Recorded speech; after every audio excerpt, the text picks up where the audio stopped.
అందరికీ వందనములు. ప్రియమైన దేవుని బిడ్డలారా, ఉదయకాల సమయంలో పడకల మీద లేకుంటుందని ప్రభు యొక్క కృపావార్తను విన్నామండి. ఈరోజు మనం చూస్తున్నట్లయితే మరి శుక్రవారము 6వ తారీఖు ఫిబ్రవరి నెల 2026వ సంవత్సరం. ఈ ఉదయకాలం పడకల మీద నుంచి లేకుంటుందని ప్రభు యొక్క కృపావార్తను విన్నారండి. ద్వితీయోపదేశకాండం 15వ అధ్యాయం 10వ వచనం. ద్వితీయోపదేశకాండము 15వ అధ్యాయం 10వ వచనం. నీవు నిశ్చయముగా వానికి ఇయ్యవాలని వానికి ఇచ్చినందుకు నీ మనసులో విచారణ పడకూడదు. ఇందువలన నీ దేవుడైన యెహోవా నీ కార్యములన్నింటిలో నీవు చేయు ప్రయత్నములన్నింటిలోనూ నేను ఆశీర్వదించును. కానీ ఇక్కడ దేవుని యొక్క వాక్యం చేస్తున్నావు, నీవు నిశ్చయముగా వానికి ఇవ్వవలెను, వానికి ఇచ్చినందుకు మనసులో విచారపడకూడదు. ఇందువలన నీ దేవుడైన యెహోవా నీ కార్యములన్నింటిలో నీవు చేయు ప్రయత్నములన్నింటిలో నేను ఆశీర్వదించు. కానీ ఈరోజు మనం దేవుని యొక్క వాక్యం చూసినట్లయితే ఉదయకాలం పడకల మీద నుంచి లేకుంటుందని ప్రభు యొక్క కృపావర్తను మనం చూస్తూ వస్తున్నాం. ఇక్కడ రాయబడిన మాట ఈరోజు, యెహోవా నీ కార్యములన్నింటిలో నిన్ను ఆశీర్వదించను. సో దేవుడు నీ కార్యములన్నింటిలో కూడా నిన్ను ఆశీర్వదించాలి. అలా దేవుడు నీ కార్యములన్నింటిలో కూడా నిన్ను ఆశీర్వదించాలంటే మన జీవితాలు ఎలా ఉండాలి అనంటే, మొదటిగా దేవుడు ప్రతి విషయంలో చేసే ప్రతి కార్యములో నీ ప్రతి కార్యములో కూడా యెహోవా నీ ప్రతి కార్యములో నిన్ను ఆశీర్వదించాలంటే మనం చేయాల్సినవి మొట్టమొదటిగా ఏం చేయాలా? మన జీవితాలు ఎలా ఉండాలి, ఎలా ఉంటే మనల్ని దేవుడు ఆశీర్వదిస్తాడు, ఎలా ఉంటే దేవుడు మనల్ని ఆశీర్వదిస్తాడు. ఎందుకంటే ఇక్కడ రాయబడుతున్న మాట ఏంటి? యెహోవా నీ కార్యములన్నిటినీ ఏం చేస్తున్నాడు? యెహోవా నీ కార్యములన్నిటిలోనూ నిన్ను ఆశీర్వదిస్తాడు. నీ ప్రతి కార్యంలో దేవుడు నిన్ను ఆశీర్వదించేవాడు ఉన్నాడు.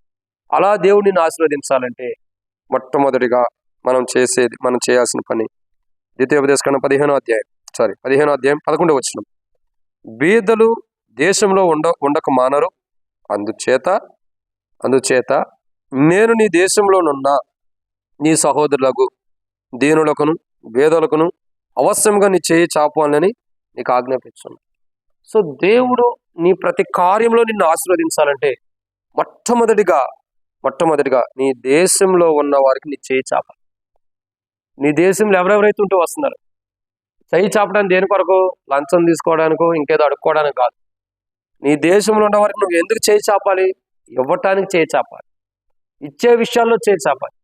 నీ దేశంలో ఉండవారు ఎవరైతే ఉంటూ వస్తారో వాళ్ళందరికి కూడా నువ్వేం చేయాలా? ఇచ్చే విషయాల్లో చేయి చాపాలి. సరే, దేశం అంతటికి మనం ఇవ్వలేము అనుకోండి, కనీసం దేశం అంతటికి పోయినా మన గ్రామంలో మన పట్టణంలో ఉన్న వారందరూ కూడా మనం ఇవ్వటం కొరకు మనం చేయి చాపాలి. ఏమి ఇవ్వాలా?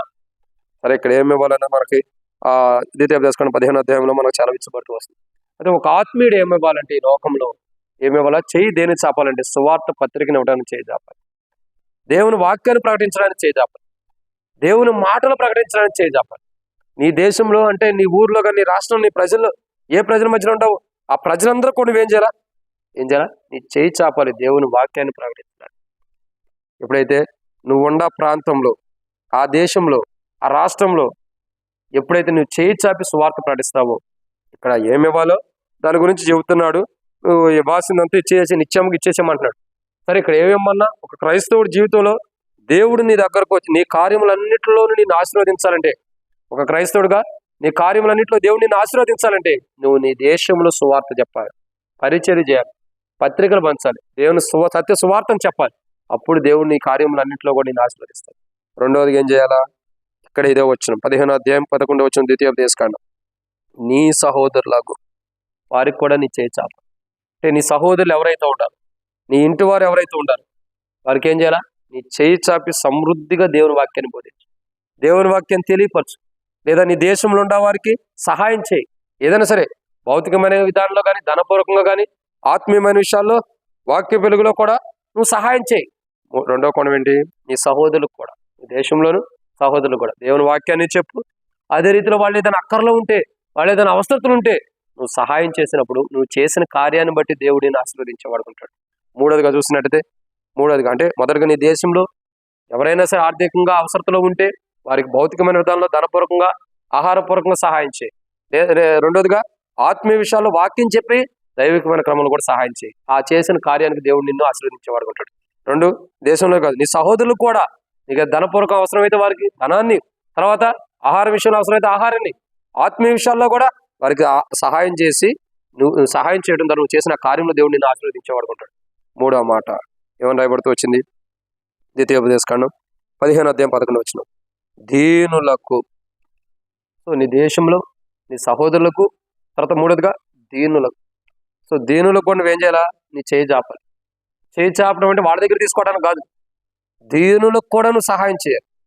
దీన దరిద్రులు కూడా, దీన స్థితిలో ఉండేవారికి కూడా నువ్వు సహాయం చేయాలి.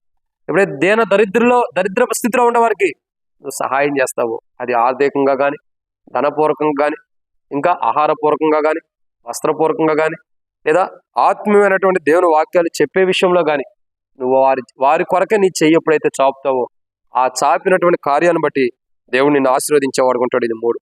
4వదిగా చూడగా ఇదే అధ్యాయం ఇదే వచనంలో వేదలను. ఎవరండి? వేదలను. సో ద్వితీయోపదేశకాండం 15వ అధ్యాయం 11వ వచనంలో వేదల కొరకు కూడా నువ్వేం చేయాలి? అవశ్యంగా చేయి చాప. వేదల దగ్గర నుంచి లాక్కోవడానికి కాదు. చాలా మంది ఉంటారు వేదాల దగ్గర నుంచి లాక్కునే వాళ్ళు ఉంటారు. వాళ్ళు ఎట్లా లాక్కుంటారు? వాళ్ళ పిల్లల కొరకు సంపాదించిన రేపు వాళ్ళ పిల్లల దగ్గర నుంచి అటాకి లాగివేయబడింది. అలా కాదు, పేదలకు నువ్వేం చేయాలి? సహాయం చేయడం కొరకు నీ చేయి చాపాలి. అది ఆర్థికంగా, ధనపూర్వకంగా, ఆహారపూర్వకంగా, వస్త్రపూర్వకంగా, పానము ద్వారా కానీ, ఇంకా ఆత్మీయంగా కానీ, వాక్య పెరుగులో కానీ పేదలైన వారు, వాక్య పెరుగులో పేదలకు ఉండే వారికి వాక్యాన్ని పెంచు, భౌతికమైన విధానంలో పేదలకు ఉండే వారికి ఆహారం పెట్టు, ఇంకోటి ఇచ్చి ఆదుకున్నప్పుడు ఆ కార్యాన్ని దేవుడు చూసి నిన్ను ఆశీర్వదించేవాడు ఉంటాడు. ఇది 4. 5వ విషయాన్ని చూసినట్టే ద్వితీయోపదేశకాండం 15వ అధ్యాయం 12వ వచనం చివరిలో నీకు దాస్యం చేసిన ఎడల, ఎవరైతే నీకు దాస్యంగా ఉంటున్నారో, ఎవరైతే నీ ఎడల దాసులుగుంటూ వస్తున్నారు, ఎవరైతే నీకు దాస్యం చేస్తూ వస్తున్నారో అలాంటి వారిని కూడా నువ్వేం చేయాలి? అలాంటి వారికి కూడా నీ చేయి చాపే విషయంలో వెనకడిగే. ఎవరైతే నీ కింద దాస్యం చేస్తున్నారు, మాటలు చెప్పాలంటే ఎవరైతే నీ కింద పని వారికి ఉంటున్నారు, ఎవరైతే నీకు పని చేస్తూ వస్తున్నారో వాడికి నువ్వేం చేయాలా? సహాయం చేసేవాడు కూడా, వారిని ఆదుకునేవాడు కూడా. ఎప్పుడైతే నీ కింద పని చేసేవారికి నువ్వు సహాయం చేస్తూ వస్తావు, నీ కింద దాసులు ఉండేవారికి నువ్వు సహాయం చేస్తావు, ఇంకా దాసత్వంలో ఉండేవారిని కఠినంగా పని చేయించుకోకుండా, దాసత్వంలో ఉండేవారికి కఠినంగా చేత పని చేయించుకోకుండా వారికి ఎప్పుడైతే నువ్వు సహాయం చేస్తావో అప్పుడు ఖచ్చితంగా దేవుడు నీ దగ్గరకు వస్తాడు, నీ కార్యాలను చూసి నిన్ను ఆశీర్వదించేవాడు ఉంటాడు. అట్లు దేవుడు నీ దగ్గరకు వచ్చి నిన్ను ఆశీర్వదించడం కొరకే నీ దేశంలో ఉండేవారిని, సహోదరులు, దీనులు, పేదల్ని, దాస్యంలో ఉండేవారిని కూడా భౌతికంగా వాళ్ళకి ఏదైనా అవసరం ఉంటే ధనపూర్వకంగా, ఆస్తిపూర్వకంగా, ఇంకా భోజనపూర్వకంగా కానీ, వస్త్రాలు కానీ, పానపూర్వకంగా, వాటర్ కానీ ఏదో ఒక విధాలు వారికి సహాయం చేయి, నీ చేయనక తీయదు.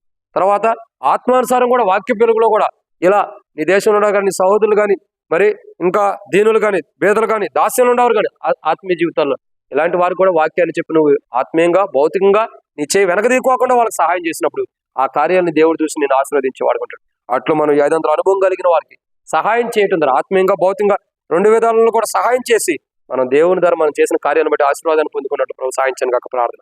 మమ్మల్ని మిక్కులు ఎక్కువగా ప్రేమించిన ప్రిపర్లోకి తండ్రి వందనాలు. మీ ద్వారా ప్రభావ మేము చేసిన కార్యాన్ని బట్టి మేము ఆశీర్వాదాన్ని పొందుకోవాలి. అలా పొందుకోవాలంటే మేము 500 అనుభవం కలిగిన వారికి సహాయం చేయాలి. అట్లు సహాయం చేసి మీ ద్వారా ఆశీర్వాదాలు పొందుకునే వారికి సహాయం చేయమని యేసు ప్రభు నామం ఎక్కడ చేయి వెనుక తీయకుండా అనేకులకు ఇచ్చేటట్టే, తీసుకునేటట్టు కాకుండా ఇచ్చేటటువంటి చేయిగా మమ్మల్ని సిద్ధపరచమని, ఆత్మీయంగా, భౌతికంగా కూడా అలా సిద్ధపరచమని యేసు ప్రభు నామములో ప్రార్థిస్తున్నాం తండ్రి. ఆమేన్. అందరికీ ప్రేమ దేవుని బిడ్డలారా, మన ప్రభువైన యేసుక్రీస్తు నామములో శుభవందనములు. Praise the lord.